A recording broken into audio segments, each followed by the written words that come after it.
Hello and welcome to the Loyal Homes Podcast, where we discuss all things real estate for both buyers and sellers. My name is Tomm Dool. I'm Chris Fenton. And we're here today to talk about questions that we usually receive from sellers on a daily basis. I guess to start off with, the number one question that we receive is, when is the best time to list my house?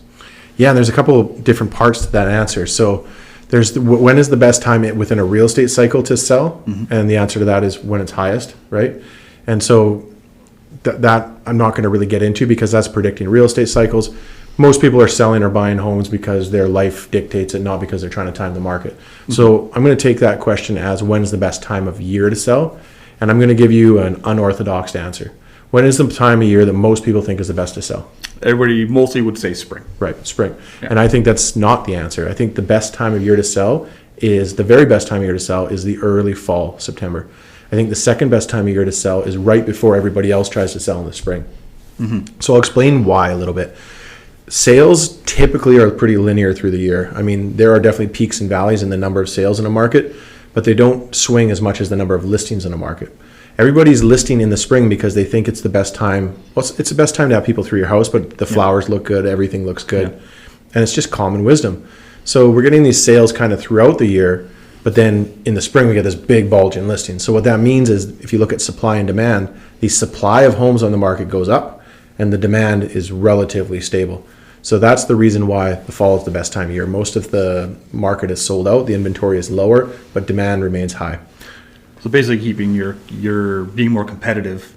Exactly. You don't have to compete with a whole bunch of different houses that are exactly the same as you, and makes it so you're probably going to sell quicker. Sell quicker, sell for more money, sell with less hassle. There's kind of two things that happen. Everybody wants to move right before the school year ends or in the spring. Nobody wants to move, and then everybody wants to kind of take a little bit of time off in August. It's just common. We want to go do our yards. We want to enjoy the last hurrah of summer. So the real estate market contracts a little bit at that point. But then there's this surge in the fall as people are trying to get in before Christmas for their new homes. Absolutely. Another question we get a lot is people want to know about what the current real estate market is, what the analysis. Can you provide some insight into what the current conditions and how that affects when time to list? I'm not going to answer that question, and so I'm going to tell you how you should figure that out, because the reason for that is, if somebody's watching this now, I can tell you what's happening right now, but I can't tell you what's happening in 6 months or a year. Exactly. So the best way to figure out what is going on is to look at statistics, right? To look at your area, go up to your real estate board, pull up the statistics, compare them over a period of time, and try to figure out what's going on in terms of prices going up. Is the number of units going down? Is the number of active listings going up? If active listings are going up, like there's more houses for sale and there's less homes selling, there's going to be pressure on prices to go down, and vice versa. So statistics is one good place to look. Mm-hmm. The other good place to look is to honestly ask a real estate agent that you know and trust. Everybody has an opinion, so you have to be wary of opinions, because none of us are economists. Yep. And honestly, even the economists sometimes don't know. And no one has crystal balls either. That's exactly it, right? But those are your two sources to figure out what's going on in the market. And you try to use your own common sense because another common question is, what's going to happen in the market? And the honest truth is, we don't know. Mm-hmm. COVID taught us that. We don't know what's going to happen next. Yeah, fair enough. Another one of the big questions is, how do I prepare my home for sale? What are some of the tips for staging repairs or improvements that's worth getting into? Yeah, that's a great answer. Or great question, sorry. I always tell people my best advice is first impressions. Yeah. There's two. Well, you know what? I'll back it up and I'll tell you what I tell everybody. People decide I don't know if they decide if they're going to buy your house by the time they walk through the front door, but they absolutely decide if they're not going to buy your house by the time they walk through the front door. Mm-hmm. So first impressions are key. What does it look like when you're standing on the road approaching your house or home? And what does it look like as you enter through the threshold of the front door? Those two impressions are incredibly important. So stand there, pretend it's not your house, clear your mind, and look for things that need to be done. Do you need to do a little bit of weeding? Do we need some paint touch up? Same thing in the main entrance. Do we need to move shoes? The walls need painting. Does the flooring look good? So that's my first advice. My next advice is that paint goes a long way. Paint's generally a really great return on investment. Generally speaking, if you spend $1,000 on paint, you're going to get several thousand back on return when you sell your house. Makes it look fresher and newer, and look like you renovated without necessarily doing a lot of renovation. Right. And Tomm really likes pink, but we don't want to paint our walls pink, right? We want to paint our walls a neutral color that's sort of in line with the current trends, because we want to appeal to a mass amount of people. Yeah. So no pink walls for Tomm's entrance. Yeah. We're seeing a lot of whites, grays, Yeah, darker tones, muted tones. Had somebody in I was doing a listing presentation for yesterday, and they were commenting on some of the comparables and how bright the walls were, right? And not in a positive way. So people have their opinions. Flooring tends to be a good one. The things you want to sort of stay away from as much as possible is you don't get a good return on investment on utilitarian things like roofs, windows, heating systems. These things are very expensive. If they break or they're outdated, they have to be replaced. Don't get me wrong, but they're not great updates in terms of return on investment. Because people are more interested in what they can see than what, systems like electrical. I mean, that is very important for a lot of people. But most people don't. Most people don't want a brand new roof. They just want a roof that's working. Yeah. Right. So an old roof is a problem, but a 5-year-old roof is probably doesn't change the value much from a brand new roof. Right? Yeah, because putting a $20,000-$30,000 roof on it, is it really going to give you $20,000-$30,000 in your value of your home? No. Yeah. But if it's leaking, it's got to be done. But if it's leaking, it's got to get exactly. Understanding home value. Explain how the home value is determined and factors that influence it. Yeah, this is I think our biggest job as listing agents. You as the public, when you're getting ready to sell your house, the natural thing for you to do is kind of check two sources of information. One is your BC assessment, and the other one is active listings. So you're going to go on the internet and look around at what's for sale. Unfortunately, both of those are terrible. I'm not going to mince my words. They're terrible sources of information, but they're all you have available to you. So you're naturally going to do that. The real way to, the reason the active listings are a terrible source of information is because we don't know if that house is $100,000 overpriced or if it's going to sell tomorrow. Yeah. We just don't know. So we want to look at comparable sales, things that have actually sold. So what we do is when we're pricing a home, we pull all of the comparable sales and we try to find those that are most comparable in terms of location, size, condition, bedrooms, bathrooms, all of that stuff. And then we have to adjust for differences in each of those. And so those adjustments, I often get asked, like, how much does an extra bedroom increase the value? And I don't have a scientific answer for that. It's not that simple. It's really more it's more art. It's like a blend of art and science and a lot of experience and intuition. So that's why you definitely want to be working with an agent that you know and trust and does a lot of business and is actively in the market working every single day. Yeah, because market value and assessed value are two completely different things. Totally different. And it's one of those things that you have to really understand to be able to determine what. You've been an agent for years. Do you pay attention to the assessed value of a home? No, I pay more attention about the changes in the assessed value of the home. And that tells you a little bit about the market. There's another spot to check what's going on in the market. That's a good point. Yeah. Enhanced property value. So we kind of talked about things to make it more valuable, but what is an enhanced property value? What particular steps can we do to increase our values? It's really about making those smart decisions about what needs to be done. So, and it depends on your budget, right? This is such a tricky question for real estate agents because when I go into a home, I get asked by every person, what can I do to update my home? And some people are asking that question because they're wanting to renovate the whole house. Other people aren't wanting to do that. It could also be coming down to decluttering as well, right? Absolutely. So it shows more value in your home by having it decluttered. People can see it for what it is, and they can use their imaginations to fill out that space, right? Yeah, I mean, so when you're looking at what to do, these are the easy things that everyone should do. Do the front door, do the front the walk up, declutter, absolutely declutter. Get rid of everything that you don't absolutely need to live. You have to live in the house, so you need stuff there. But then when you get into what do I do on a grander scale? That really is a conversation you need to have with a professional who comes and looks at your house, and you tell them, like, what am I willing to spend? Like, what level of question are you asking me this on? If you have an old 1960s house and you're willing to blow out some walls and turn it into an open floor plan, is that going to increase your value? Absolutely, it's going to increase your value. Yeah. But most of us don't want to be doing that, right? Yeah. So, fair enough. Expected time frame for selling. What can a seller expect, and what can affect that? Yeah, so I would say, I guess it's different in every market. What I will say is that the speed at which a home sells and how much it sells for are directly related in every market. There's nothing good about being on the market for 2 months. If your house hasn't sold in 2 months in any market, you're sitting there too long, and you have to look at your price or your marketing or maybe a couple other small factors, but it generally comes down to price or marketing. If you're being marketed well, then it's a price issue.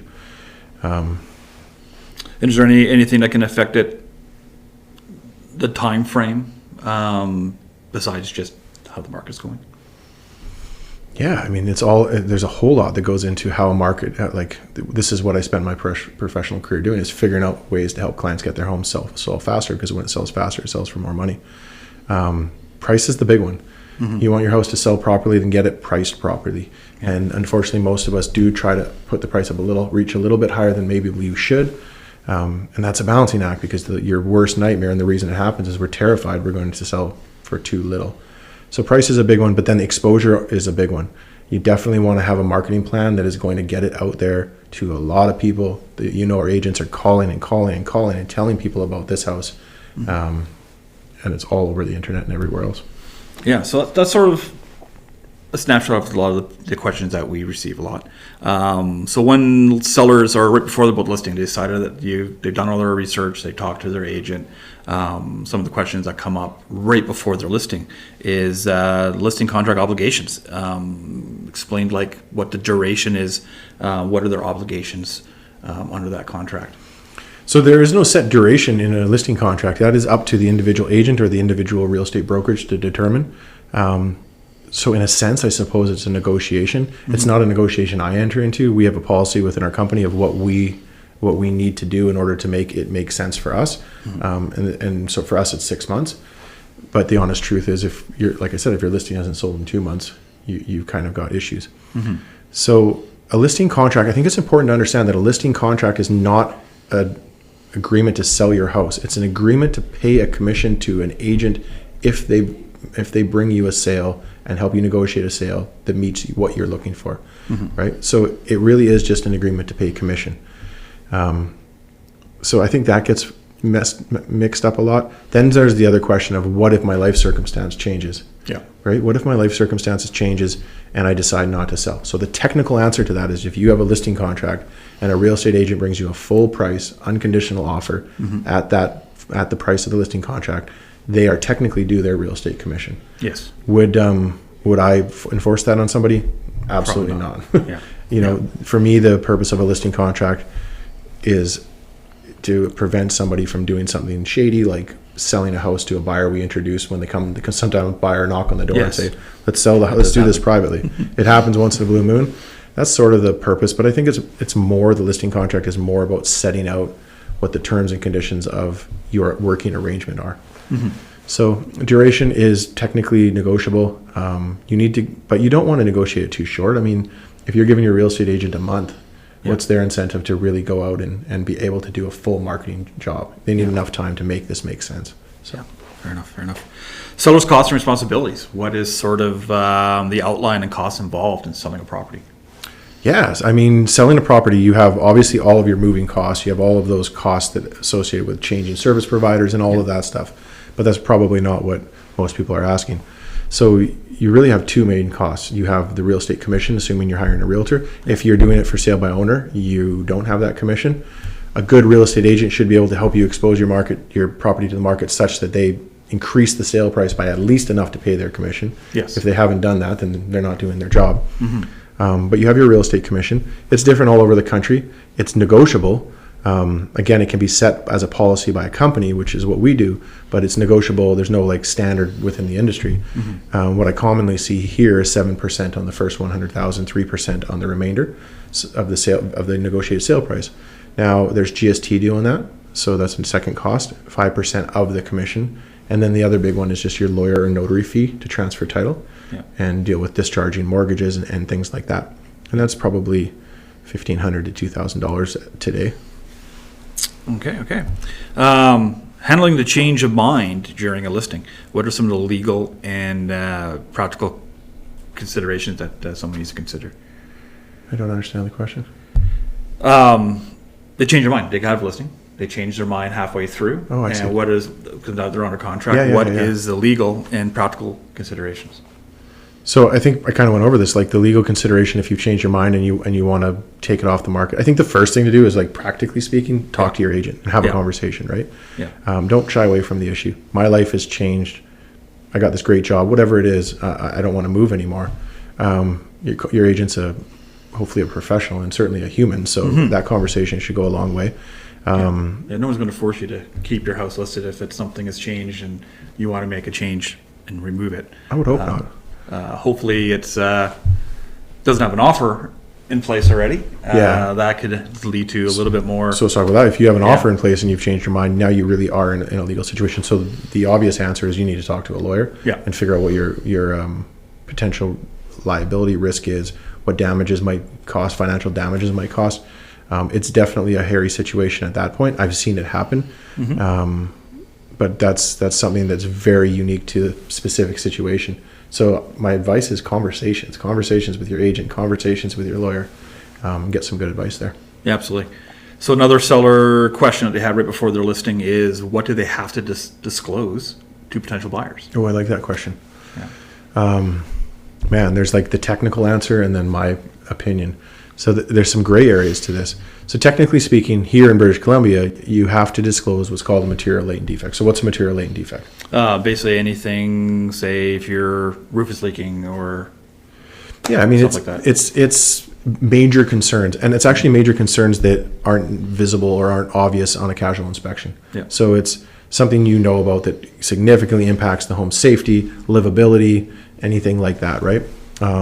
So you have to disclose those. If you know there's a buried oil tank, if you know there's a rotten beam in the wall, anything like that, you should disclose. That's the technical answer, and you need to disclose that in writing, and your agent needs to disclose it in writing. Now, to me, there's an ethical and a human side to this, and it's like, what would you want to know about your house if you were buying it? Yeah. Right? Yeah. So disclose that. And I always say that to my clients. I always say, is there anything about your house I need to know? And then I go further and ask the material latent defect question. And I encourage people to over disclose, not under disclose. Buyers should get building inspectors. Building inspectors are not infallible. They don't find everything. So I think that's important. And then you can get into the whole conversation of stigmatized properties, deaths on the properties, hauntings in properties. Yes. Should that be disclosed? So what I say in that regard is the legal answer, I don't think is as clear. I'm no lawyer, but I don't think it's as clear. What I say is, would you want someone to move in, or would you want to move in and have the neighbor tell you that the house was haunted? And you don't believe in hauntings. I would guess that at least half people don't. Yeah. But half the people do. So would you want to disclose that? Would you want to know that? I think it's just better to err on the side of caution. Yeah, and especially, and it's not just about the house itself, but the property. Right. If you know that part of it, that creek is going to overflow during heavy rainfalls and stuff like that, you should be disclosing that, so people are not caught off guard. Good point. On that. Not just house stuff. There's definitely property stuff. Contaminated property, floods. Absolutely. Yeah, absolutely. And like here where we're from, we have to worry about tsunamis. That's right. And we have a tsunami zone and we have floodplain zones. So having that disclosed as well is very important to make sure people are aware, because some people might not worry about that, and some people might. Absolutely. It might actually affect their. And maybe a seller doesn't have to disclose that, but somebody should be disclosing it, and that's usually the agent, right? In that case, for sure. Yeah. Understanding real estate commissions. How does it actually work, and how does that money? Where does that money go to, and how is it utilized in the sale? Nice. I like that question. Okay, so the simple answer is, for the most part, and again, there's no standard, and I have to be careful what I say about standardized commission. But for the most part, what I see is when there's a total commission, like 7% and 3%, it generally speaking gets divided in half, and half gets offered to a buyer's agent to represent a buyer in the transaction, right? That's the thing that entices the buyer's agents to work for the property. And then half stays with the listing agent. Now, that's not always true. Sometimes that cannot be half, and if it errs on one side or the other, it's often that the listing agent gets a little bit more. So let's talk about the listing portion of it. The listing portion of it, if you're working with a good real estate brokerage or team or individual, there should be a significant budget, in my opinion, that goes towards marketing. So that half of that commission ends up being quite a bit smaller, because the real estate agent is going to take a big chunk of that and use it for photography, videography, marketing, feature sheets, all of that stuff, open houses. And then some of that goes to the brokerage and goes all over the place. So people would be surprised by how little of that commission actually lands in an agent's pocket. It's a lot less than the public believes to be true. Yeah, and then the same thing with how does your buyer's agents get paid? Well, it's being paid when the sale is completed, and as you said, part of it goes to the listing side, part of it goes to the buying side. The brokerages take their cuts, all the employees and the admins and the marketing strategies. It pays for everything. So, so that's where the commission is going. You know. It's important. I didn't say that. Maybe obvious to me, but the seller pays the commission. Generally speaking, here right now at this point in time, there's some talk about that potentially changing, but the seller's paying the commission, and then to the listing brokerage, and the listing brokerage is offering that commission to the buyer's agents. And another way to look at it, they're really the buyer's paying the commission too, because they're the ones that are paying. You negotiated the sale price, which you would want to keep your commission in there. So it is both give and take, and it's just in the background where it's paid. It comes out from when the sales from the listing side, but really it's comes from both sides, right? So technically speaking, it comes from the seller, but practically speaking, it certainly affects the buyer. Yeah, absolutely. List price versus sale price. Discussing strategies and pricing a home. Okay. I have a simple rule of thumb that I tell clients all the time in terms of pricing, and of course it changes in market, but as a rule of thumb, I always tell clients, if we list your house and we put it on the market, because let's back up here. When I'm suggesting a list price to somebody, I do not know what the house is going to sell for. Agents don't know that, and anyone that says they do is not. They don't. We are predicting what it might sell for based on, we're taking past history to predict a future event. The only way to know what it's going to sell for is to sell it. So I totally lost my train of thought. What's the question? The question was list price versus sale price. So I always tell my clients that if we're getting like no showings, we put a brand new listing on the market, that's the time of maximum hype. If we're getting no showings, or like 1 or 2 showings in the first few weeks, we're probably 10% or more overpriced. If we're getting a bunch of showings, and we've been getting showings for 3 or 4 weeks, but we're getting no offers, we're probably more in the line of somewhere like 5% overpriced. And that's how we gauge when we're putting a listing on too high. So we start with the valuation. We come up with what the comparables are telling us it's worth. We generally start the price a little bit higher. So you really want to know what things are selling for below asking price in your neighborhood or in your community if you're in a small community, and you want to be putting your house that percentage above. So if they're selling at 96% of the asking price and you think it's worth this, then you put it up 4%. Right? Is there ever a time to underprice a house? That's a good question, and that's a hugely debatable topic. In that really red hot market we saw around COVID, and this has been true in some of the major cities for much longer, but everywhere in the country saw this, I guess everywhere in the country, pretty much everywhere, saw these bidding wars. And in those situations, underpricing was sort of the strategy that was going on. At that point, if you underpriced it enough to get massive attention and you were attracting 50 offers, you could really drive the price up because people get carried away in bidding situations. Whereas if you put it right at the exact price, you might only get 3 offers, and then you might end up getting less money. So yes, I think there is a situation where that makes sense, but it's a very fine balancing act. If you go too low in underpricing it, you may never catch it. You may never catch it. Exactly. So affecting home marketing strategy in today's technology. How does that correlate? Yeah, I mean, that's something that we pride ourselves at the Fenton Group. We've always been, 3 steps ahead in this regard since the internet was invented, essentially. There's a lot going on, but at the end of the day, everybody looks at the real estate online. I think Google is the biggest thing by far. So how is your listing showing up in the Google search engine rankings is one. We can get into the whole thing of it has to look good because people are visual and the internet is visual. So it is all about photography. If someone clicks on the first photo and it doesn't grab their attention, they're clicking to the next listing. But if that first photo grabs their attention, they're clicking to the next photo. And that's what we want them to do, is continue to look at the listing. Yeah. Right? So that's huge. I think social media plays a big part in this now. Get in video and specifically is pretty huge because we're consuming a lot of video as a people right now. And so getting those listings out in a video format, and video tends to evoke more emotion than photo. So that's huge. But I think a really good real estate company also has all kinds of we call them lead generation, but it's really about meeting people upstream of when they're ready to buy. So people go online 6 months, 8 months, 12 months before they're ready to actually look at houses with realtors. And if you have a strategy in order to provide information and value to those people through your website, you'll sort of, the realtor will sort of have these people that are getting ready to buy your house before your house goes on the market. So teaming up with people that are using technology effectively. Perfect. So yeah, we're kind of running out of our time here. So I think we're going to pick this up on another day and kind of go into some of the questions sellers have during the listing. So we're going to pick that up next time. So once again, my name is Tom Dool. I'm Chris Fenton. And thank you for joining us on our podcast.